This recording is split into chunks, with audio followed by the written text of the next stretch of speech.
گا۔ جیسے کہ ہم نے آپ کو ایک سٹال میں پہلے تصاویر دکھائی تھی، یہ ایک تصویر ہے اور یہ ساتھ والے سٹال پہ تصویر ہے۔ ان تصاویر میں آپ ڈفرنس دیکھ سکتے ہیں۔ جو میرے بائیں ہاتھ میں ہے یہ والی تصویر، اس میں آپ اس حصے کی وڈھ دیکھ سکتے ہیں اور اس دوسری تصویر میں آپ اس کے اوپر والے حصے کی وڈھ دیکھ سکتے ہیں، ٹوٹلی ڈفرنٹ ہے۔ آپ نے نالائن مبارک کو دیکھا ہے؟ میں نے نالائن مبارک کو ابھی زیارت کرنے میں جا رہا ہوں۔ تو آپ نے کیا سنا اس کے بارے میں؟ تو میں نے اس کے بارے میں یہ سنا ہے کہ وہاں پہ میلاد شریف کا دن تھا 12 ربیع الاول۔ اس دن حضور صلی اللہ علیہ وسلم کے آنے کی خبر ہے ہمیں کہ وہاں پہ وہ آئے ہیں اور ان کے نالائن مبارک ہیں۔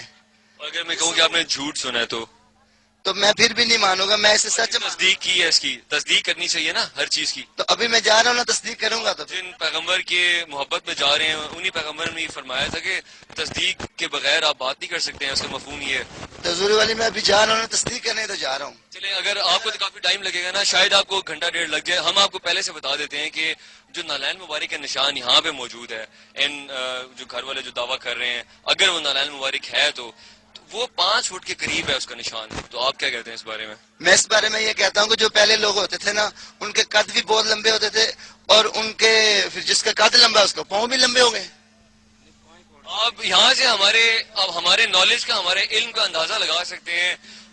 ہمیں یہ المیہ کی بات ہے اور ہمیں میں تو کہتا ہوں کہ علماء فکریہ اور شرم آنی چاہیے ہمیں۔ میں سر یہ آپ سے بھی عرض کر رہا ہوں کہ ہمیں شرم آنی چاہیے، کیونکہ آپ جس پیغمبر کی محبت میں آئے ہیں حضور صلی اللہ علیہ وآلہ وسلم کی، آپ ان کے بارے میں کہہ رہے ہیں کہ اس وقت قد بڑے ہوتے تھے۔ حضور صلی اللہ علیہ وآلہ وسلم کی آپ کے نالج کے لیے عرض ہے کہ قد ایوریج تھا۔ جتنے بھی افراد یہاں پہ آ رہے ہیں، میجورٹی میں کہوں گا تقریباً ساری، وہ یہ کانسیپٹ لے کے آ رہے ہیں اور یہ سٹوری سن کے آ رہے ہیں کہ آپ جس مسلک سے تعلق رکھتے ہیں، آپ کے آس پاس پڑوس میں اور اس علاقے میں زیادہ تر آپ کے مسلک سے تعلق رکھنے والے افراد بہت کم ہیں۔ تو انہوں نے آپ کی بہت مخالفت کی تھی میلاد کرانے کے سلسلے میں، اور کچھ بکری تھی آپ کے گھر میں وہ بیچی گئی۔ اب غربت کی وجہ سے آپ نے دعوت دی لوگوں کو میلاد پہ، لوگ نہیں آئے اور اس کے بعد پھر یہ نشان جو تھا ویزا ہوا۔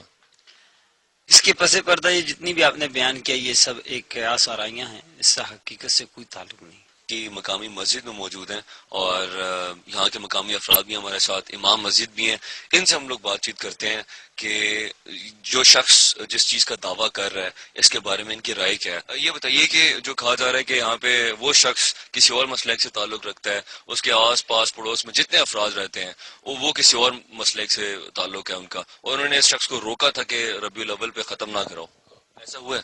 ایسا نہیں ہوا، ایسا نہیں ہوا۔ اس کے گھر میں کوئی جو ہے کسی قسم کی میلاد اس وقت نہیں تھی، یہ گھر پہ موجود ہی نہیں ہے۔ یہ خود دعوے دار ہے کہ میں شاہ دربار جو کہ درابی سے 4 کلومیٹر دور ہے وہاں موجود تھا۔ تو اس کی جو بیوی ہے اور یا والدہ ہے یا بہن ہے انہوں نے یہ بیان دیا، تو وہ کیسے دعوے دار بن سکتا ہے کہ ہمارے گھر میں نور آ گیا؟ نور اللہ معاف کرے انسان تو دیکھ ہی نہیں سکتا، کس حد تک وہ مطلب کس چیز کا وہ دعویٰ کر رہا ہے کہ نور دیکھتا ہے؟ اور نالائن مبارک آ گیا، اس نے پہلے دن یہ اعلان کیا نالائن مبارک آ گیا۔ یہ جو اس گھر میں رہ رہے ہیں، تنویر ہیں، باقی ان کے گھر والے ہیں، ان کے بارے میں آپ کچھ جانتے ہیں؟ جی جانتا ہوں۔ کیا جانتے ہیں؟ یہ ایک تو میری پھوپھی کا گھر ہے، دوسرے یہ میرے پھپھیر ہیں، ٹھیک ہے۔ باقی جو یہ نالائن کی بات انہوں نے شروع کی ہے نا، اس دن میں گھر میں موجود تھا، مجھے پھوپھی کی لڑکی نے SMS کی ہے کہ بھائی آپ کدھر ہیں؟ تو میں نے کہا میں گھر پہ ہوں، کہتے جلدی سے آؤ ہمارے گھر میں نور آئے ہیں۔ تو ہم وہیں سے بھاگے، سیدھے اس کے گھر چلے گئے۔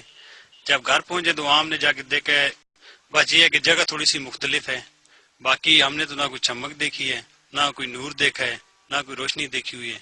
یہاں تو لوگ دعوے کر رہے ہیں کہ 3 دن تک جو ہے پورا علاقہ روشن رہا ہے، تو روشنیاں آتی رہی ہیں، چمک آتی رہی ہے۔ یہ ہم نے تو اپنی آنکھوں سے دیکھا نہیں ہے، نہ ان کی قبر میں جانا ہے نہ آپ کی بھی جانا ہے۔ جب ہم نے پہلے دن اس سے پوچھا کہ یہ یار کیا ہے، تو اس نے بولا میری اہلیہ نے دیکھا تھا۔ تو میں نے اس سے پوچھا آپ کی اہلیہ نے دیکھا ہے تو کیا دیکھا تھا؟ بولتا ہے نہیں انہوں نے بھی ماں سے پوچھا تھا اور ماں میری چلم جو ہے نا پی رہی تھی وہ۔ میں نے بولا نشے کی حالت میں آپ کو یہ سب کچھ دکھائی دی ہے؟ بولتے ہاں۔ میں نے بولا یار ہم تو پھر ہمارے بس کی تو بات نہیں ہے۔ آپ کا نام کیا؟ میرا نام ملک اصغر ہے جی۔ اصغر صاحب، آپ نے جب اس سے یہ پوچھا تو اس نے کہا کہ میری اہلیہ نے دیکھا ہے۔ جب اہلیہ کی بات کی گئی تو اس نے کہا کہ اہلیہ نے خود سے نہیں دیکھا، اہلیہ کو میری ماں نے یعنی کہ اس کی بیوی کو اس کی ساس نے بتایا، اور اس ٹائم اس کی جو ماں تھی تنویر کی وہ حقہ پی رہی تھی۔ جی بالکل وہ حقہ پی رہی تھی۔ وہ بول رہا تھا، میں نے پوچھا، میں نے بولا یار یہ تو کوئی چیز نہیں ہے، یہ تو نشاور چیز ہے. تو اس وقت اس نے کیا دیکھا؟ تو بولتی ہے کہ ہم نے یہاں نور دیکھا. جب ہم وہاں گئے تو وہاں کچھ بھی نہیں تھا.